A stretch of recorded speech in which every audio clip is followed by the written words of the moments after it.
Okay madam. అంటే కొన్ని rare కేసెస్‌లో బ్లీడింగ్ అవుతూ ఉంటుంది. గర్భం ఉన్న వాళ్ళు మహిళలకి. అది ఎందుకు అవుతుంది? సెకండ్ ట్రైమెస్టర్‌లో, రెండవ త్రైమాసికంలో, మూడో త్రైమాసికంలో బ్లీడింగ్ అనేది అవ్వకూడదు. ఎందుకంటే అవ్విందా డెఫినెట్‌గా చెక్ చేసుకోవాలి. కొన్ని వెరీ సీరియస్ కండిషన్స్ ఉంటాయి. ఎక్కడ అట్లా బ్లీడ్ అయినప్పుడు ఏంటంటే గర్భసంచి ఉంటుంది, మాయ ఉంటుంది కదా, ప్లెసెంటా అంటాము.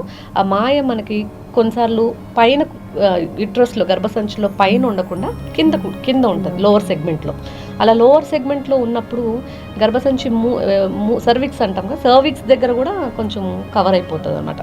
సో అలాంటి టైం అప్పుడు అది ఓపెన్ అయితే బ్లీడ్ అవుతుంది.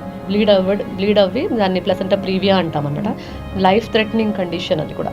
ఎందుకంటే మనకి ఇంకా దానికి కొన్నిసార్లు బౌట్స్లో బ్లీడ్ అవుతుంది. అంటే ఆగి బ్లీడ్ అవుతారు అనమాట. సడన్గా పడుకుని లేచి చూసేసరికి లాట్ ఆఫ్ బ్లడ్ ఉంటుంది. అది పెయిన్ కూడా ఉండదు, పెయిన్లెస్ అనమాట. సో మనకి ఐడెంటిఫై చేయడానికి కూడా ఉండదు.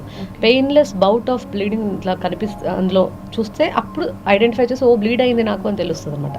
అండ్ అది కొన్నిసార్లు చాలా సివియర్గా బ్లీడ్ అవుతుంది.